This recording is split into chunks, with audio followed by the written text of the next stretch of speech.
Mainstream horror films usually have some supernatural force or deranged killer at its core, terrorising a group of young sexy actors until they end up dead one way or another. Even psychological thrillers often feature some kind of perpetrator of these events, concocting a physical presence you can defeat so you can escape the nightmare. But what if you, your own mind, is a very villainous presence you are trying to battle? Before we begin, please like, share, and subscribe to the channel. At no cost to you, every sub helps us achieve our goal and keeps us motivated to creating new content. With that being said, I am your host Sarah, and here are 10 horror films where it's all in your head. Number 1. Identity. Academy Award-winning director James Mangold delivered his mystery thriller Identity in 2003, with modest praise from critics.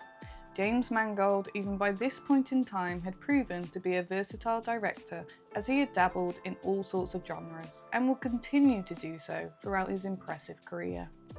He would go on to direct the Johnny Cash biopic Walk the Line, starring Joaquin Phoenix, which would garner all sorts of Academy Award nominations, including Best Picture.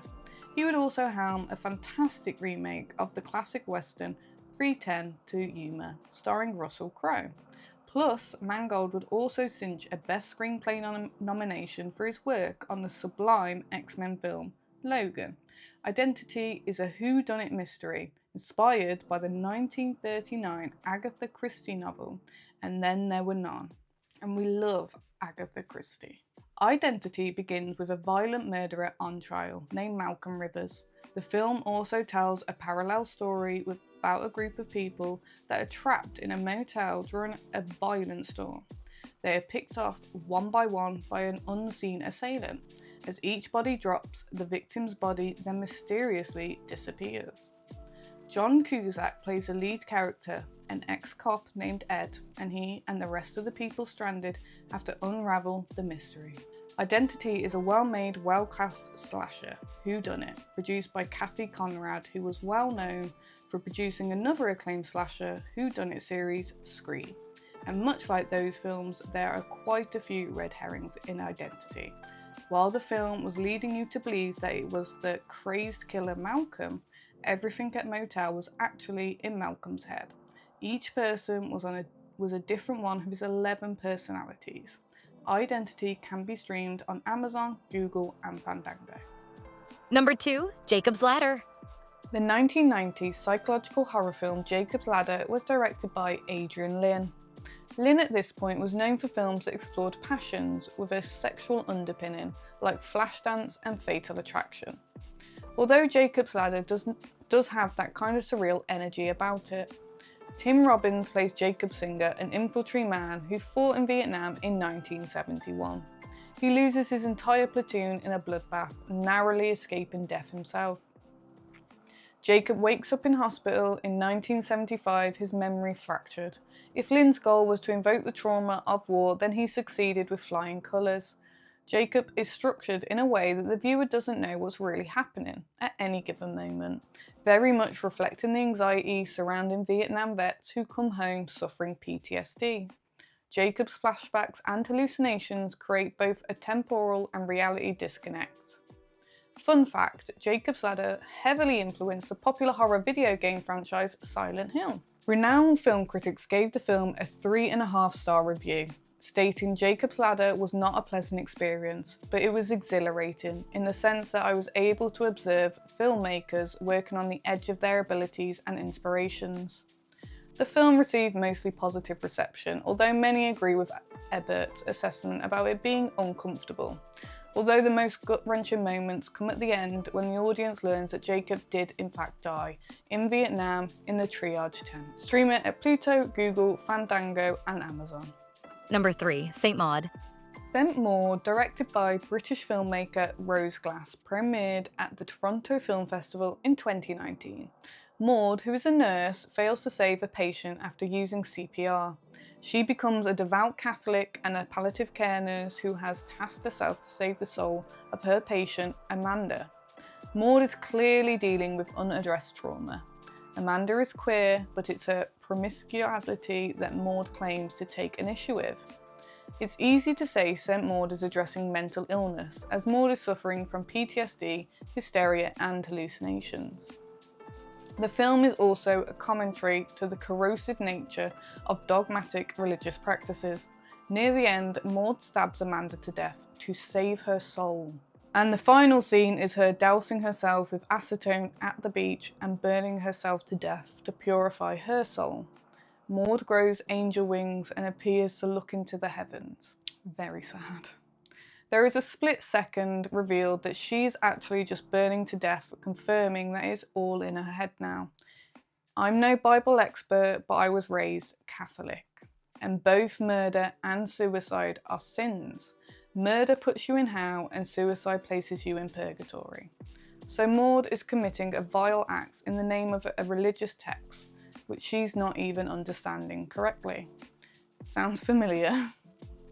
Regardless, Glass constantly reveals to us in quick cuts what we have actually been really seeing, given Maud's perspective is not always what it actually is happening. Catch it on Amazon, Sling, MGM, YouTube, Philo, Google, and Fandango. Fandango has a lot of stuff, you know. You might have to sign up to that one. Number 4. Censor. British horror mystery Censor is an unrated film released in 2021 and distributed by Vertigo Releasings. The film first screened at Sundance in January of 2021 before its August UK release. The film takes place in the 80s and follows Enid Baines, who works for the British Board of Film Classifications. The BBFC is much like the USA's MPA, Motion Picture Association. It's in charge of giving films their ratings. When Enid was young, her sister, Lee, disappeared. While everyone around her is sure that she is dead, Enid is not. Censor is a Welsh filmmaker, Prino Bailey Bond's debut feature film, which received high acclaim, even winning Europe's Palme d'Or award. Enid, during her job, analyses extremely violent films, also starts recalling more from the night her sister disappeared. She stumbles across one in which it appears her sister Lee is in. Enid starts to follow clues to uncover the mystery behind her sister's disappearance. Censor is a critique of humanity's obsession with violence, as well as our tendency to conflate media with reality. Censor provides an argument that violence in media provides a necessary psychological catharsis, which does ask how far is too far. That's where ratings are important, because where is the line between catharsis and excess desensitization? Near the end of Censor, Enid arrives on a film set where she finds the actress she's thought looked like Lee, thinking it is her sister, and kills an actor she thinks is attacking her. The final scene appears to be a VHS footage of Enid, Lee, and her parents together and happy in a perfect little community, embedded with quick cuts of a cold reality in which each is screaming. The final shot is a VHS tape labelled Censor being ejected. View it at Fandango, Plex, Fubo, Sling, Google, Amazon, and Breadbox. Number 5. Bug. 2006 Bug was directed by William Friedkin, who is best known for helming his Best Picture nominated horror classic, The Exorcist. Bug follows Agnes White, played by Emmy-nominated actress and activist Ashley Judd. Agnes is a waitress whose son went missing a decade prior, and she's never gotten over it as she's coped with it through drugs and alcohol. During the mid-set of Bug's release, the US was halfway through a decade-long unnecessary war with Iraq. Troops were coming home traumatised by what they had seen and what they've had to do. Bug reflects Bush Jr.'s era paranoia and the resurgence of PTSD for those living in the USA experienced. Agnes takes in a Gulf War veteran, Jerry Ghost, played by Harry Connick Jr., who's also suffering PTSD. Agnes lives in a hotel that seems to be infested with bugs. Throughout the film, audiences do question what is real and what is not. Judd and Connick Jr. deliver strong performances. The eye-catching imagery and tight shots contribute to the feeling of paranoia and claustrophobia, and that the characters are feeling. Agnes and Jerry seem to share this psychosis that bugs start infesting everything. Bug very much gets under your skin. At the end, Agnes and Jerry burn themselves and the hotel down to stop their perceived infestation. However, the final scene contradicts that any of that actually happened. So basically, audience members are left trying to figure out what is in the character's head and what wasn't. Catch Bug on Tubi, Pluto, Plex, Freevee, Amazon, Google, and Fandango. Number 6. Shutter Island. 2010's Shutter Island would reteam legendary filmmaker Martin Scorsese's with Leonardo DiCaprio for the 4th time, after a string of Academy Award nominations that include 2006 Best Picture The Departed. It would still be several years before DiCaprio himself nabbed the coveted Best Actor award for his performance in The Revenant. Even though the film received positive reviews, Shutter Island is still considered one of Scorsese's lesser efforts. Despite that, it was still considered one of the 10 best films of 2010 by the National Board of Review. Shutter Island follows 2 US Marshals, Teddy Daniels, DiCaprio, and Chuck Ayul, Mark Ruffalo, sent to investigate a missing mental patient, Andrew Ladis. Teddy and Chuck are sent to a place called Shutter Island. Teddy and Chuck are sent to the place called Shutter Island, which screams danger, don't go there, to investigate a secluded mental asylum. It is very much giving Alcatraz situation. Shutter Island was adapted from prolific author Dennis Leahan's book from the same name, which from what I understand is fairly faithful to the adaptation. Scorsese handles the film with his signature cinematic finesse in style, story and character. The end of the film reveals that Teddy is Andrew Ladis in an institution and Chuck is his doctor trying to help him navigate his condition. Shutter Island is the perfect film for a rewatch. I saw the film back in 2010 and I believe that I thought Chuck Ruffalo was going to either be the patient or a figment of Teddy's imagination. Now that I've spoiled the ending, you might as well go and watch it on MGM+, Sling, Philo, Google, Fandango, YouTube or Amazon. Number 7. Mulholland Drive. Recently deceased filmmaker David Lynch is famous for his surreal yet versatile films like Eraserhead and Blue Velvet. Lynch is also known for being the creative force behind his offbeat mystery thriller Twin Peaks. However you feel about Lynch's stylish surrealism and largely interpretive narratives, he is a relentless auteur. He demonstrates this with his kinetic neo-noir 2001 mystery Mulholland Drive. The film stars Laura Elena Harding, who in 1985 was the first Latina to win Miss USA. She made her feature acting debut in the 1989 with Silent Night, Deadly Night 3, Better Watch Out. Mulholland Drive opens with a dance scene, so around that opening of the film a serious car crash occurs and an unnamed brunette, who's Harding, walks away from the accident with amnesia.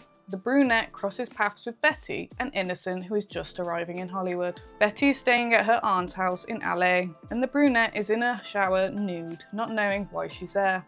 She says her name is Rita after seeing a poster for Gilda, starring Rita Hayworth. Betty is played by Academy Award nominated actress Naomi Watts in her breakout role.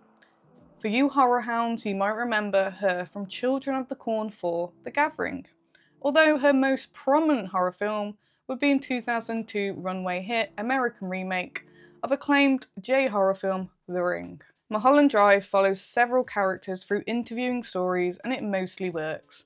I'm personally not a huge fan of David Lynch, however, rest in peace. His films are hit and miss. I don't think intentionally being vague or pretentious is necessarily artistic or intelligent. That being said, Mulholland Drive is the perfect film for a loose narrative structure as well as surrealism. The film is, after all, dealing with filmmaking and amnesia. Mulholland Drive shifts about 4/5 into it and reveals that the first 2 hours were just a dream in Diana, who is also Naomi Watts' head. After that point, the audience gets a brand new narrative in which they have to connect reality back to the characters and elements in the dream. You can watch it on Fubo, Sling, YouTube and Google, Fandango and Amazon. Number 8. Vampire's Kiss. Vampire's Kiss is the 1988 horror comedy starring Nicolas Cage, where many of memes derive from. Nicolas Cage is an eccentric actor who many aren't sure whether he's incredibly brilliant or exceptionally deranged. Regardless, he's had an impressive career that includes many hit films like Face Off, Con Air and National Treasure, as well as many critical darlings like Adaptation, Leaving Las Vegas and most recently Long Legs. Amongst his career, he's also given a wide spectrum of performances. Many have been panned, many applauded, but none you can look away from. Vampire's Kiss follows Peter Lowe, a womanizing literary agent who hooks up with a vampire. Said vampire Rachel is played by the illustrious Jennifer Beals of Flashdance. Rachel bites Peter, seemingly drinking his blood. He starts going a bit crazy in his corporate job in publishing, even snapping on his employees. Peter continues to hook up with Rachel and becomes enamored with her. Vampire's Kiss is hysterical for Cage's hammered up, unhinged performance alone. His performance is also a distraction from the twist, as he's actually descending into madness from the corporate world, not because he's actually transforming into a vampire. Audiences may not catch wind of this simply because Cage has seemed cartoonish from the beginning, and many probably found it too ridiculously funny to actually care that he may have just been going insane this whole time. Overall, Vampire's Kiss is amusing and entertaining, and I recommend checking it out. It's available on Tubi, Philo, Pluto, MGM+, Amazon, Google, YouTube and Fandango. Number 9. The Uninvited. The 2009 psychological horror film The Uninvited is a remake of the 2003 South Korean film A Tale of Two Sisters. The film was produced by Walter F. Parks and Laurie MacDonald, who had also produced the horror phenomenon The Ring, as well as Rear Window and Disturbia. This was how The Uninvited was promoted in its marketing campaign and on the DVDs. The film stars Emily Browning as Anna. Browning is best known for her star as the young Violet Baudelaire in the silver screen adaptation of Lemon Snicket, a series of unfortunate events, and later in Zack Snyder's Sucker Punch. The illustrious comedic actress plays Anna's stepmom, and her older sister, Alex, is played by Ariel Kebbel, whom is most familiar with her from American Pie Bandcamp. After their mother passed in a house fire, Anna slit her wrist in an attempt to commit suicide. The Uninvited follows Anna, whose memory has been spotty since the incident after she released from a mental hospital. As much as I like the performers, the ensemble was miscast. The awkward dialogue and the overall clunky narrative didn't help. Anna and Alex suspect that their stepmother may have killed their mother after Anna starts seeing the ghost of their mother. At the end of The Uninvited, we learn that Anna suffers from dissociative disorder, hallucinations and schizophrenia. She has only been imagining her mother, as well as her older sister, who had also died in the fire, which Anna accidentally caused. Stream it on Google, Amazon and Fandango. Steam it? Number 10. High Tension, aka Switchblade Romance. I might butcher some of the French pronunciation, so sorry. High Tension, alternatively known as Switchblade Romance, Splat Pack member Alexandra Aja directed the 2003 film High Tension, or its French title, Haute Tension. I may have got that wrong. The film is considered part of the new French extremity movement in France. The movement includes films portraying explicit sexual imagery, as well as extremely graphic torture and violence. New French extremity is not dissimilar to Saws, torture porn, or just horror spectacle in general. High Tension opens on what we are led to believe is a dream sequence in which lead, played by Cécile de France, is being chased down by a man. Marie is on a road trip with her friend Alexia to visit her friend's family. They live in a farmhouse on the countryside. High Tension has a high contrast, vivid colour palette, as well as striking landscapes and sunset shots that's really facilitating a rousing mood. The aesthetic is not entirely unlike the Texas Chainsaw Massacre. At night, a maniac breaks into the family's farmhouse and starts ruthlessly murdering everyone in the house. The killer will say nothing at all until the twist. Otherwise, he just breathes, not unlike Michael Myers, except there's no mask, it's just a cap. He also carries a straight-edged razor switchblade. High Tension is fairly by the numbers, but its kills are brutal, and Aja fashions quite a few suspenseful sequences, keeping the tension. In the end, we learn that Alex was the one explicitly murdering everyone, and the maniac was someone she created in her own head. One of the subtexts in The Maniac Killer manifested through sexual repression. Stream it on Apple TV and Roku. Thank you for checking out the video. Did we leave any films off the list? Let us know in the comments below. If you enjoyed the video, please like, share and subscribe to our channel, and don't forget to tap that bell icon to stay up to date with our latest releases. You can reach us on Twitter, also known as X, at Studio Fat, or chat with us at Discord, which will be linked below. We are also now on Blue Sky. You can find us at studiosfat.bsky.socials, which will also be linked below. If you're really enjoying our content and want to help support us, click the join button for exclusive content, rewards and some perks. Make sure to check out our very own merch store located at the Fat Ninja shop. All proceeds go towards our next film project, so would greatly appreciate any support. I've been your host Sarah. Thank you for joining us today, and I hope you have a lovely day. Take care.